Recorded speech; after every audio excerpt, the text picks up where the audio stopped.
السلام ورحمة الله. بسم الله الرحمن الرحيم. حمدا وشكرا لله والصلاة والسلام على رسول الله سيدنا محمد بن عبد الله وعلى آله وصحبه ومن والاه. أشهد أن لا إله إلا الله وحده لا شريك له وأشهد أن محمدا عبده ورسوله لا نبي بعده.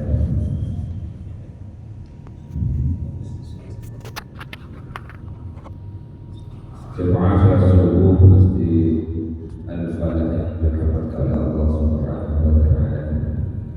Semoga kesemuanya diberikan kesehatan oleh Allah dan ibadah yang kita laksanakan semoga diterima oleh Allah Subhanahu wa taala. Amin ya Allah. Sehingga menjadi tambahan pahala untuk kita semuanya. Amin amin ya rabbal alamin. Kita melanjutkan pembahasan yang dilaksanakan pada minggu lalu.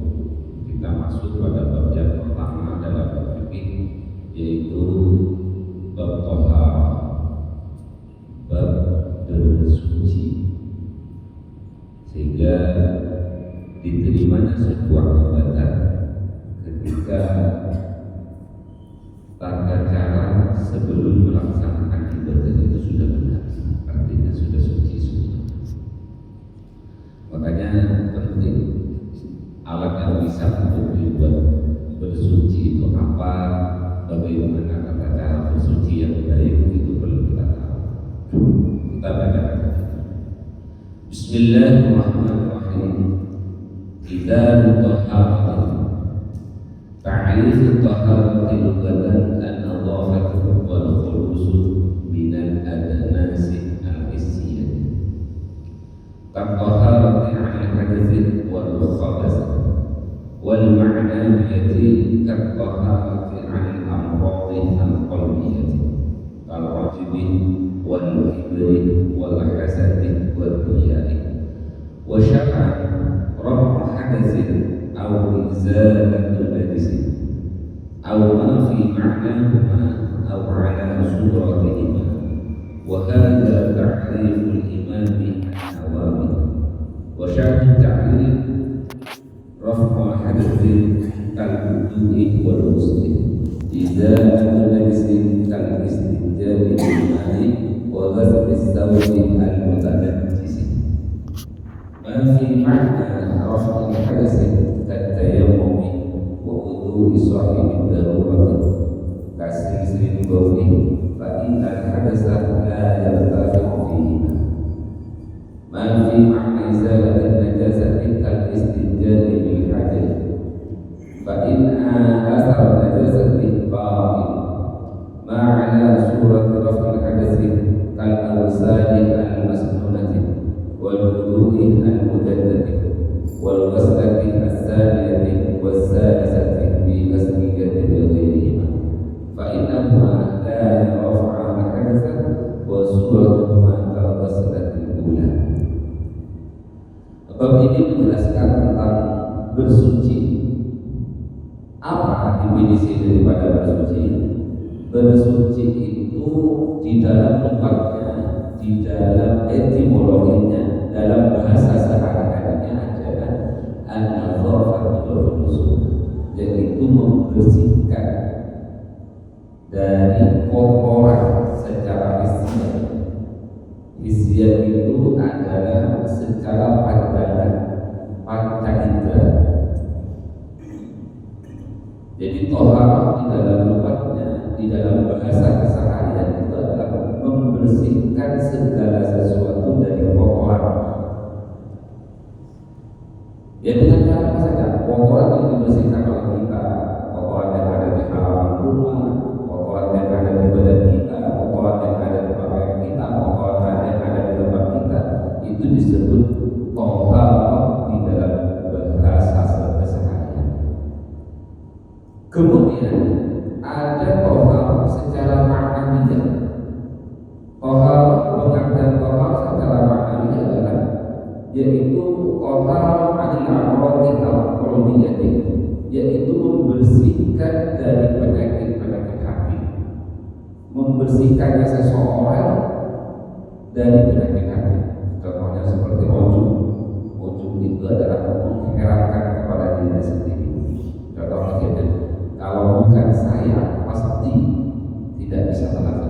Kalau bukan karena saya, pasti tidak bisa terjadi.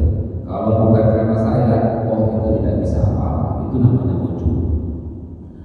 Kemudian lebih tidak sombong, seolah-olah orang lain tidak ada harganya di hadapannya. Walhasadi, dan dia itu adalah dengki kepada orang lain. Wariyai, dan ingin dipuji oleh orang lain. Membersihkannya seseorang dari sifat kolonial, dari sifat hati, dari penyakit hati ini disebut dengan sebutan toharoh secara maknanya. Jadi ada toharoh secara istilah, luar bahasa keseharian, itu yang dimaksudkan dalam fikih. Kemudian ada toharoh secara maknanya. Kalau toharoh secara fikih itu apa? Membersihkannya seseorang, menyucikannya seseorang dari kotoran-kotoran yang ada pada dirinya, baik itu adalah menyucikan dari hadas ataupun menyucikan dari hal yang mengotorkan. Hadas itu masih ada dua, ada hadas kecil, ada hadas besar. Kalau hadas kecil seperti kentut ataupun yang lain. Kalau hadas besar, kalau misalnya kita sudah junub atau setelah bersengkama dengan istri kita ataupun mungkin dengan mimpi basah, itu namanya nanti disebutkan dikategorikan hadis hadas besar. Kalau hadas kecil seperti kentut cukup berwudu nanti. Makanya di situ definisi toharoh secara luas, secara bahasa keseharian, yaitu menyucikannya seseorang dari kotoran itu. Kemudian ada juga toharoh secara maknanya, menyucikannya seseorang secara maknawi itu seperti apa? Yaitu menyucikannya seseorang dari penyakit hati itu, dari kotoran yang terbelenggu dalam hati kita. Contohnya menghilangkan sifat ujub, menghilangkan sifat sombong, menghilangkan sifat hasud, menghilangkan sifat riya. Karena manusia itu memang akan selalu berputar di antara sifat itu yang ada pada diri kita, tanpa sengaja kadang-kadang, tanpa sengaja. Kemudian ada toharoh secara syarat. Apa pengertian toharoh secara syarat? Pengertian toharoh secara terminologi. Kalau kata anak-anak sekarang itu, pengertian toharoh secara syariat, yaitu raf'ul hadasin, menghilangkan hadas dari badan kita, au izalatun najisin, ataupun menghilangkan najis yang ada pada diri kita, lingkungan kita, tempat kita, ataupun yang ada di sekitar kita. Itu secara syariat. Toharoh itu apa? Menghilangkan hadas, membersihkan najis. Ingat, bersih itu belum tentu suci, kotor itu belum tentu najis. Kadang-kadang ini sudah bersih, seolah-olah itu suci. Makanya perlu dijadikan pegangan pada sampean. Bersih itu belum tentu suci, kotor itu belum tentu najis. Jadi bersih itu tidak menjamin itu suci, tidak. Makanya ada kata-kata di situ. Makanya toharoh suci di dalam syariatnya, definisi toharoh di dalam syariatnya adalah raf'ul hadasin, menghilangkan hadas dari jiwa kita, au izalatun najisin, ataupun menghilangkan najis dari badan kita ataupun tempat yang ada di sekitar kita. Hilangkan najisnya, mungkin nanti akan ada. Au fi ma'nahuma, atau menghilangkan sesuatu yang searti dengan hadas, searti dengan najis. Au ala suratihima, ataupun menghilangkan sesuatu yang sebentuk dengan najis itu atau sebentuk dengan hadas itu. Wa hadza ta'riful Imam An-Nawawi wa Syafi'i. Dan definisi ini adalah yang diungkapkan oleh Imam Nawawi. Imam Nawawi ini santri terakhirnya Imam Syafi'i. Jadi Imam Syafi'i itu mempunyai dua santri yang sangat masyhur kealimannya, dan itu bahkan dijadikan muktabar setiap perkataannya, yaitu Imam Rafi'i dan Imam Nawawi. Jadi dua santri yang sangat terkenal dari golongan Syafi'i. Maka dengan demikian perlu perlu sampai pahami apa toharat suci menurut syariat, yaitu menghilangkan hadas, menghilangkan najis, atau searti kedua-duanya, atau sebentuk dengan kedua-duanya. Seperti apa rafah hadas itu? Menghilangkan hadas itu seperti apa? Terpanjatkan wudu ilal muslim, seperti wudu dan hadas. Jadi ada orang hadas kecil, kentut, atau misalnya pada saat khutbah dibacakan dia tertidur dan tidurnya tidak menghadap kepada bumi, tak ada fil ardi, pantatnya ini tak menetap di atas bumi, maka ini dikhawatirkan batalnya wudu. Ketika wudunya batal, maka sampai mempunyai kewajiban untuk berwudu cara menghilangkan hadas kecilnya. Ketika jenengan tidur pada saat khutbah dibacakan, ini karena kita yang terjadi itu sedeteksi, apalagi di Masjid Al-Falah ini, masjidnya besar, tertutup, ruangnya AC, dingin. Waktu Jumatnya waktu siang, panas-panasnya lagi ngantuk-ngantuk, pasti ketiduran. Betul kan? Apalagi khotibnya panjang, yang dibacakan sampai 30 menit. Ya bukan hanya jenengan, saya pun kadang-kadang kalau Jumatan di Al-Falah ini sekarang tidur saking enaknya. Saya tidak punya teman di bawah namanya Ustaz Agus Budiawan. Ayo sholat Jumat gimana? Al-Falah. Nanti tidur lagi saya. Kadang-kadang sampai segitu. Nah makanya kalau diantisipasi dan perlu diberitahukan oleh kita semuanya. Ketika kita merasa untuk kita itu batal pada saat khotib berlangsung membaca khutbah, kemudian kita merasa tertidur dan tidur kita itu tidak ada fil ardi, pantat kita ini tidak menetap pada bumi, masih ada goyangannya, contohnya begini atau begini, kaget, maka disitulah seketika jenengan posisinya adalah muhdis, orang yang sedang hadas kecil. Kenapa? Butuhnya batal. Apa yang harus kita lakukan? Apa yang harus kita lakukan? Jangan malu datang ke tempat wudu berwudu. Daripada kita jauh-jauh dari rumah, sholat Jumat dengan tanpa wudu.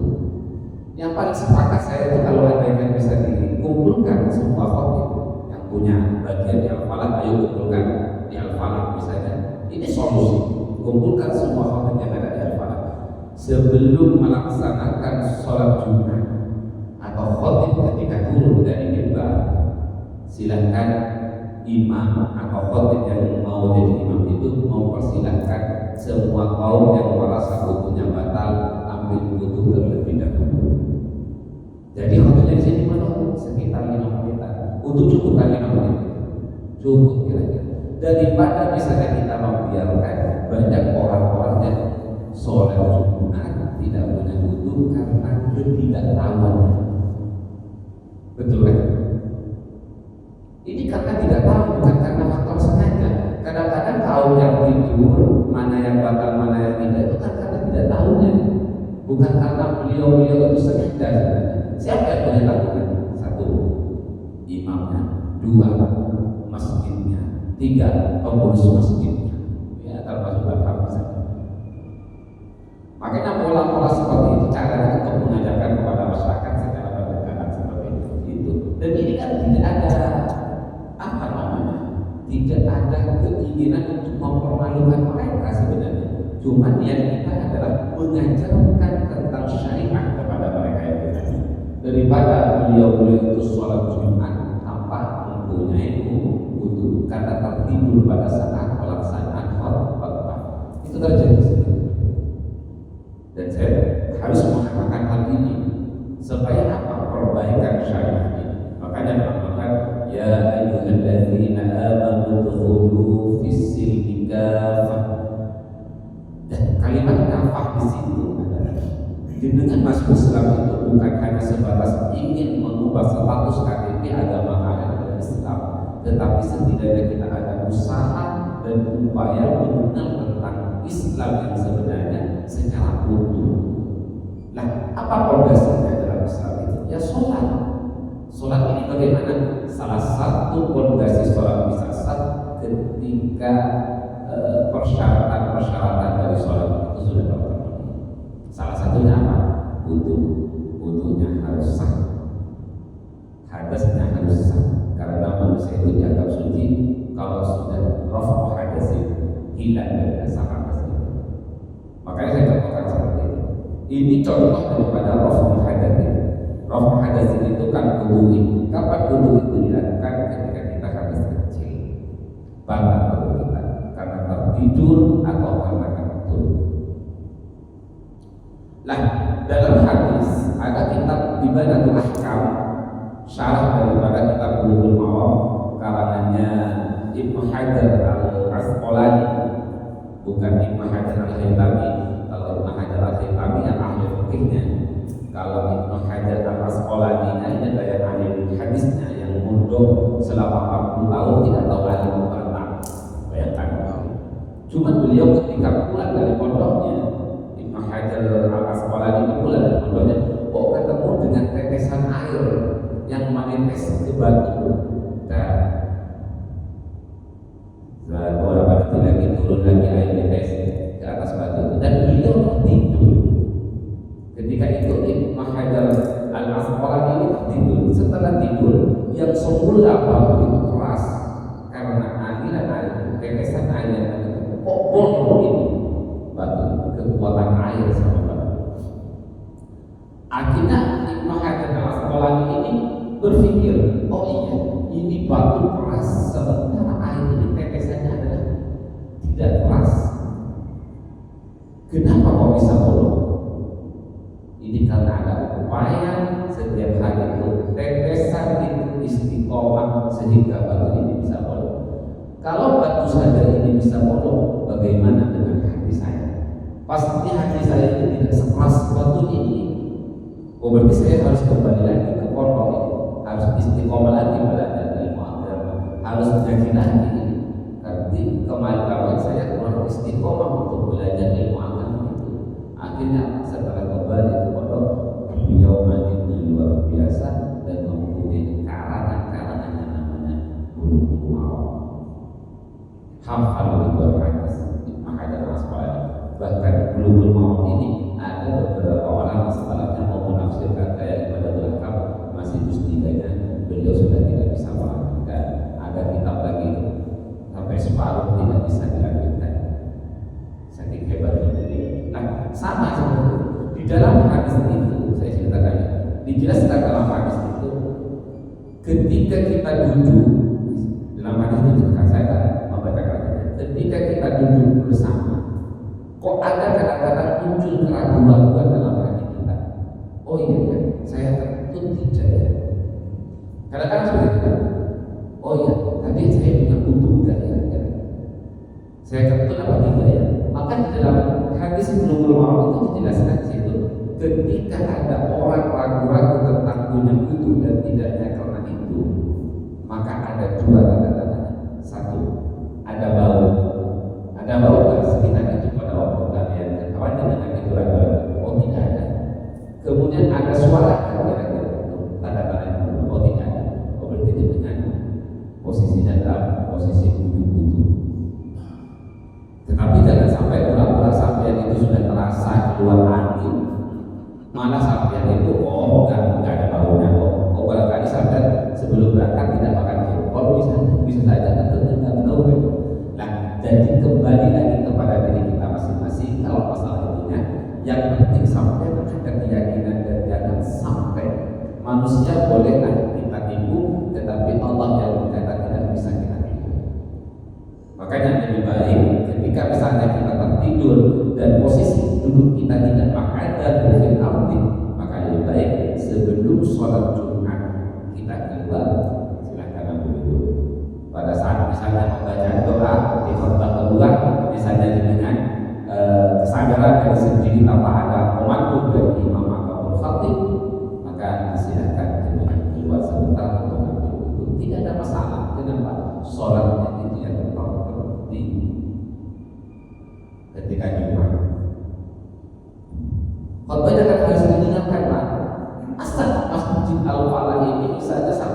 untuk di kamar mandi yang di sebelah ini bacaan khutbah itu tidak dengar, tidak terdengar, kan tidak mungkin. Oh kalau di sini saya itu pondok kedengaran kalau sudah ngaji sebelum maghrib sama sebelum subuh. Nah ini saking nyamannya kesana. Nah ini salah satu contoh daripada rafa hadas itu.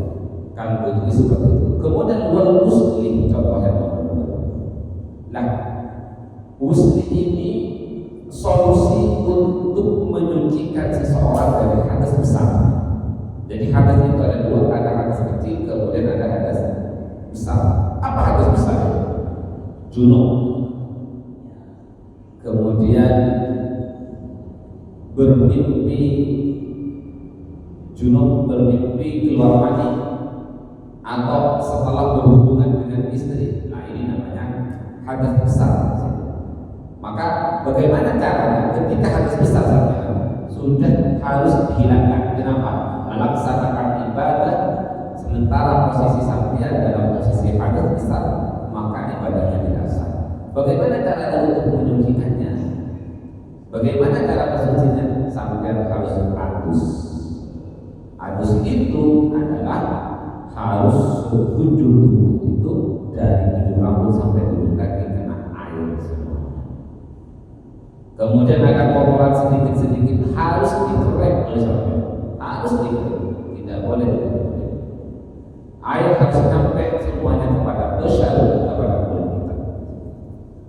Kemudian yang nomor dua, izalatul najis. Ini paham bersuci. Suci itu yang nomor dua, izalatul najis, menghilangkan najis. Seperti apa menghilangkan najis? Kal istinja bil ma'i, yaitu seperti istinja dengan menggunakan air. Istinja ini kapan dilakukan? Satu, ketika kita kencing, dan nomor dua, ketika kita berak. Butuh yang namanya istinja.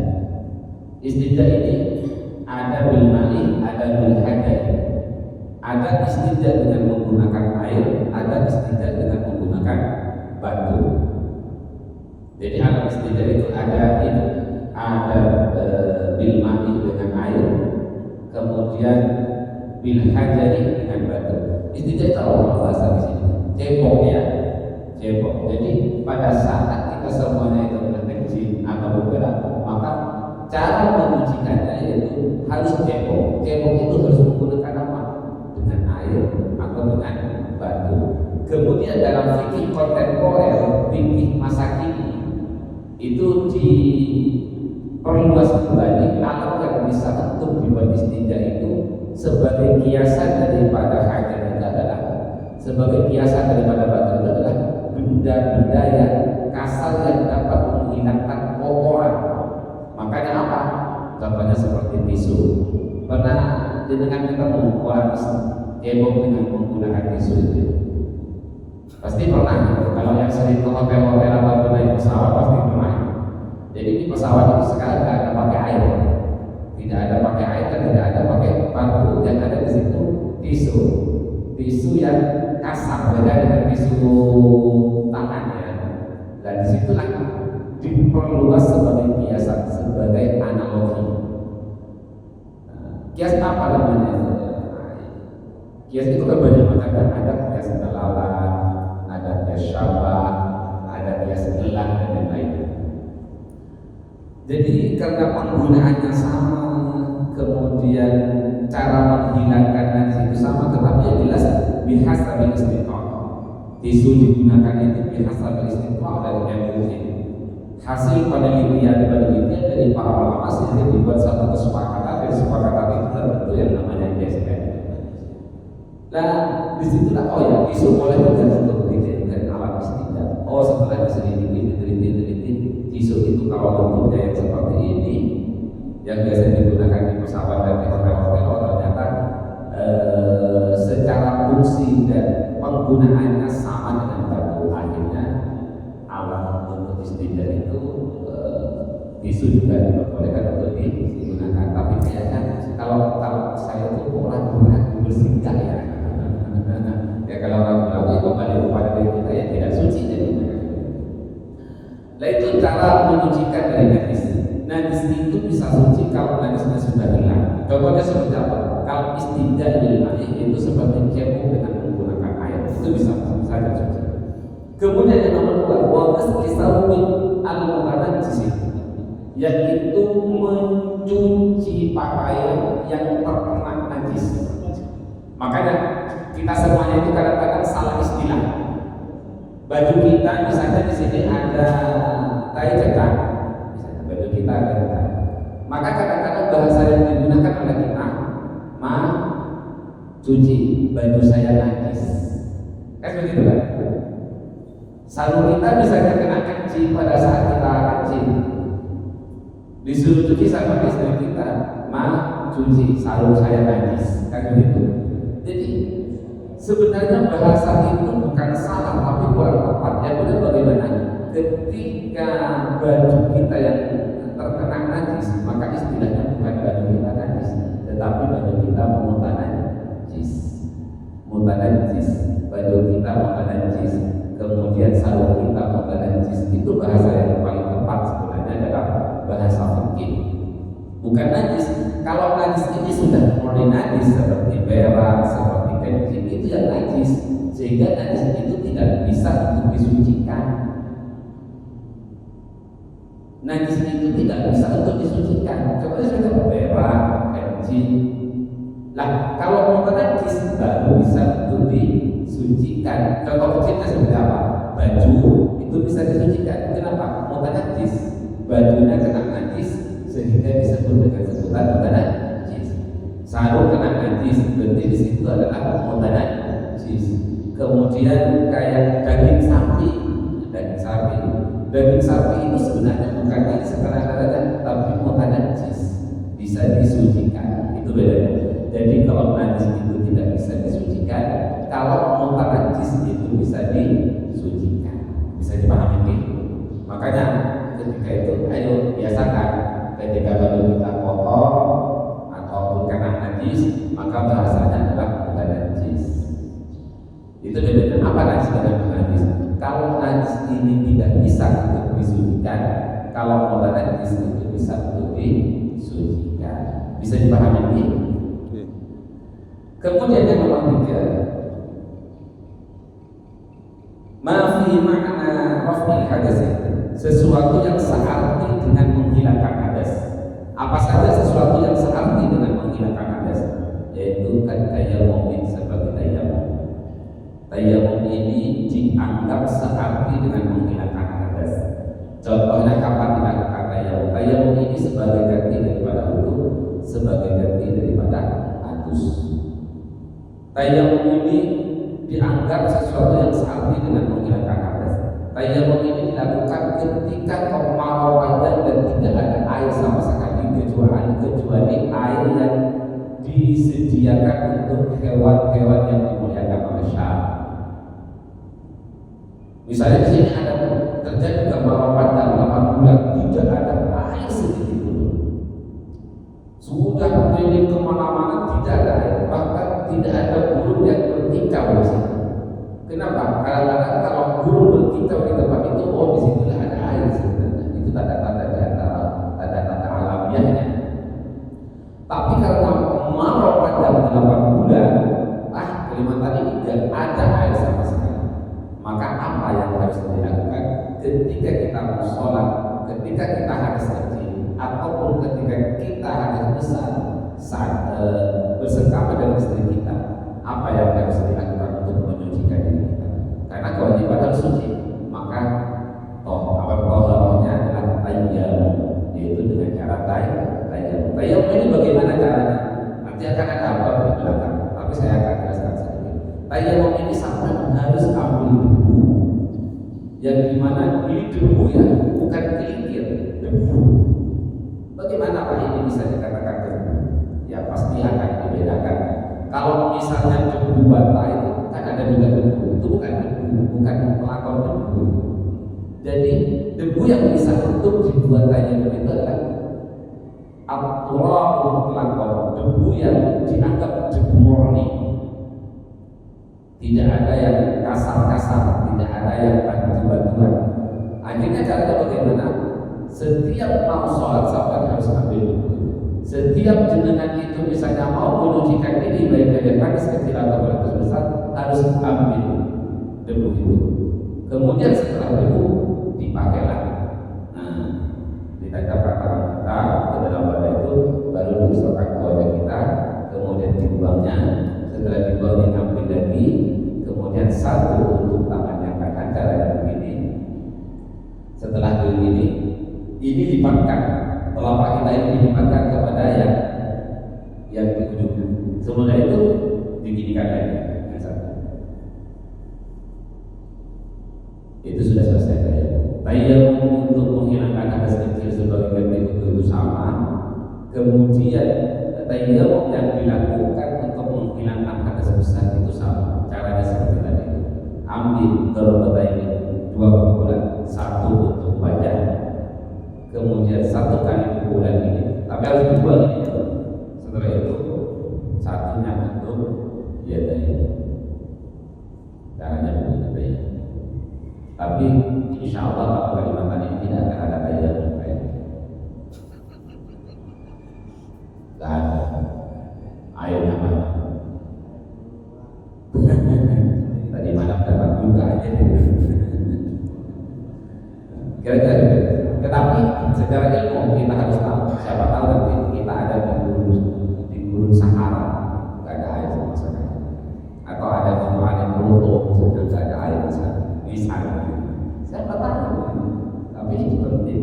Tapi kalau di daerah Jawa, di daerah saya itu kalau musim kemarau jangan sampai 7 bulan, 4 bulan saja nggak ada air sama sekali. Makanya apa yang digunakan?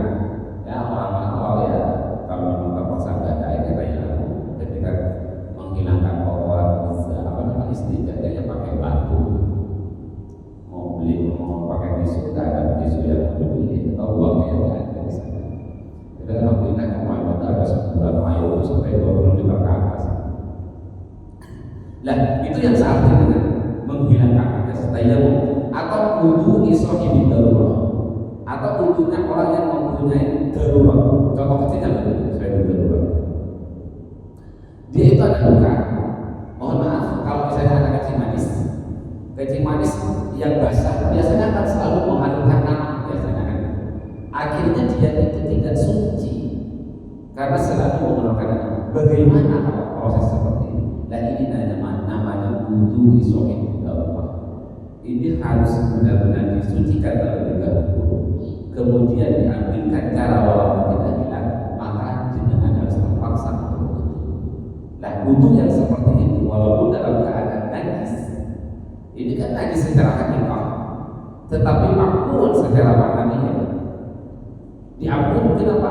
Karena ini sudah berusaha untuk dibersihkan, disucikan, tetapi tidak bisa karena muncul terus. Bagaimana solusinya? Ya tetap sampaikan wudhu, dan wudhu ini sebagai pengganti daripada raf'ul hadath wudhu yang sebenarnya. Karena ini yang dianggap searti dengan menghilangkan hadas.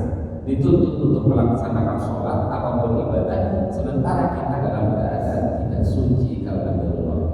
Maka wudhu yang dilakukan oleh sahib darurat ini dianggap searti dengan menghilangkan hadas, baik hadas kecil atau hadas besar. Ini perlu hati-hati. Misalnya sampai ada luka, mau dikasih apa namanya yang putih itu solopasnya. Ya, ada solopas itu.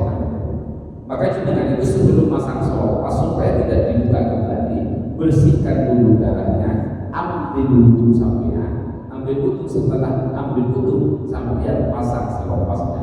Nanti ketika wudhu lagi, selopas ini tidak usah dibuka. Paham? Kadang-kadang kita karena kaget luka di sini dibersihkan pakai air, kemudian dipasanglah selopas, kemudian ambil wudhu setelah ini, ambil wudhu di waktu sholat setelahnya tanpa membuka selopas. Ini hukum wudhunya tidak sah. Tidak sah. Kenapa? Karena ada air yang tidak sampai kepada kulit. Namun kalau sampai suci dulu, wudhu dulu, kemudian selopasnya dipasang, walaupun tidak dibuka lagi sampai sembuh, itu tidak ada masalah. Bisa dipahami? Mungkin sampai di situ saja dulu pertemuan pada pagi ini, dan sudah jam 6. Semoga ada pemahamannya. Nanti bab ini akan semacam melakukan seperti itu tidak nyambung nantinya. Semoga ada manfaatnya untuk jenengan Amin, amin, amin. dan barangkali untuk kita semuanya. Al-Fatihah. A'udzu billahi minasyaitonir rajim. Bismillahirrahmanirrahim. Alhamdulillahirabbil alamin.